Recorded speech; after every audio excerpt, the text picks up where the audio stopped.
गर्मियों के दिन थे और गर्मियों की छुट्टियां भी चल रही थी। राहुल ज्योति एक शाम दोनों अपने घर के बाहर खेल रहे थे। तभी उनकी मम्मी, और राहुल ज्योति जरा इधर आओ जल्दी से। तभी राहुल और ज्योति अपने घर को चले आए। जैसे ही राहुल ज्योति घर के अंदर आए और अपनी मम्मी को मुस्कुराते हुए देखकर, क्या बात है मम्मी, आप इतना मुस्कुरा क्यों रही हो? बात ही कुछ ऐसी है, तुम्हारी नानी का कॉल आया था, आज उन्होंने हमें बुलाया है, कल को हम सब नाना नानी के घर जा रहे हैं। फिर ये सुनकर तो राहुल ज्योति की खुशी आसमान छू गई।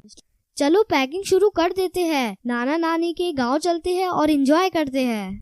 फिर क्या, दूसरे दिन सुबह सब लोग जल्दी नाना नानी के गांव के लिए निकल पड़े। राहुल ज्योति का नानी का घर काफी खूबसूरत और छोटा सा गांव था, जहां सब खेती बाड़ी करते थे और प्यार से रहते थे। राहुल ज्योति जैसे ही नाना नानी के घर पहुंचे तो उनके स्वागत के लिए नाना नानी तैयार खड़े थे। राहुल ज्योति को नाना नानी बोले, राहुल ज्योति आ जाओ, हमारे पास को आ जाओ। फिर राहुल और ज्योति नाना नानी के पास जाकर उनसे लिपट गए। फिर खास नाना नानी की बनाई हुई स्वादिष्ट खाना खाकर राहुल ज्योति ने थोड़ी देर आराम किया और फिर दोनों अपने नाना नानी हाल का मजा लूटने के लिए तैयार हो गए। ये लो, तुम दोनों के लिए मैंने खास इमली का रस बनाया है, इसे जल्दी से पी लो, इसे गर्मी में पिया जाता है। नानी की बनाई हुई इमली का रस पीकर तो राहुल ज्योति एकदम तरोताजा हो गए। फिर नानी जी ने आम के पेड़ पर एक बड़ा सा झूला टांगा। राहुल ज्योति झूले पर बैठ गए और झूला झूलते झूलते हवा में बातें करने लग गए और फिर नाना जी के साथ घूमने चले गए। और फिर रात हो गई। फिर राहुल ज्योति नानी जी के साथ रात के खाने के लिए फिर घूमकर घर लौट आए।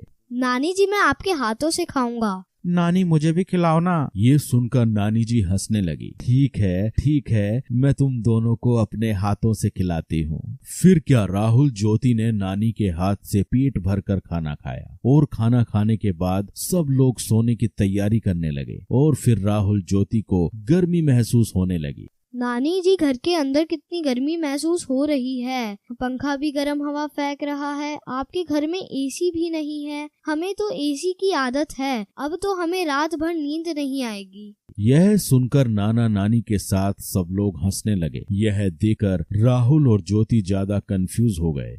आप सब हंस क्यों रहे हो? हमने कुछ गलत कह दिया क्या? ना बेटा ना, तुमने कुछ गलत नहीं कहा। छोटा सा तो हमारा गांव है, हमारे पास एसी कैसे होगा बेटा, लेकिन हमारे पास एक ऐसा एसी जरूर है जो तुम्हारे शहर में नहीं होगा। नानी जी ने फिर जाकर छत पर गद्दे बिछाए और सोने लगे। नानी, हम भी आपके पास सोएंगे। हाँ, तुम दोनों मेरे पास सो जाओ, आओ सो जाओ। फिर क्या, खुले